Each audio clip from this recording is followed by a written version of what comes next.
Hello అందరికీ ఈరోజు జున్ను అయితే చేసేస్తున్నాను అనమాట. ఊరు నుంచి జున్ను పాలు అయితే పంపించారు మా మామయ్య వాళ్ళు. నాకు జున్ను అంటే చాలా ఇష్టం, అందుకోసమే పంపించారనమాట. నా స్టైల్లో నేను జున్ను ఎలా చేస్తానో వచ్చి చూసేయండి. స్టవ్ ఆన్ చేసుకొని గిన్నె పెట్టుకొని అందులో పాలు వేసుకున్న తర్వాత బాగా మరిగిన తర్వాత ఒక పొంగు వచ్చిన తర్వాత సిమ్లో పెట్టుకొని మరిగించుకుంటూ ఉండాలి.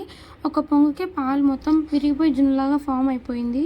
చూసారు కదా, ఒక పొంగే అనమాట ఇది రెండో రోజు మిల్క్ అనమాట. అందుకే చాలా తొందరగా వచ్చేసింది. మామూలుగా మూడో రోజు నాలుగో రోజు అట్లయితే ఇంకా లేట్గా వస్తుంది. సో దీన్ని నేను ఎక్కువసేపు పడుతుంది, చాలా టైం పడుతుంది మరిగించుకోవడానికి. అందుకోసం అని చెప్పి ఆల్రెడీ జున్ను ఫామ్ అయిపోయింది కదా, ఎక్స్ట్రా పాలను వీడియోలో చూపిస్తున్నట్టు వంపేశాను అనమాట. ఎందుకంటే త్వరగా జున్ను ఫామ్ అయిపోవాలి అని చెప్పి. లేదు అంటే మీరు స్ట్రెయిన్ అయినా చేసుకోవచ్చు. నేను తీసుకున్న 1 లీటర్ పాలకి 100 గ్రామ్స్ చక్కెర అయితే యూస్ చేశాను. మీ టేస్ట్కి తగ్గట్టు షుగర్ అయితే లాస్ట్లో అయినా అడ్జస్ట్ చేసుకోవచ్చు అనమాట. మీకు కనుక ఈ వీడియో నచ్చినట్టయితే please do like, share and subscribe to my channel. ప్రేమతో మీ దివ్యారెడ్డి.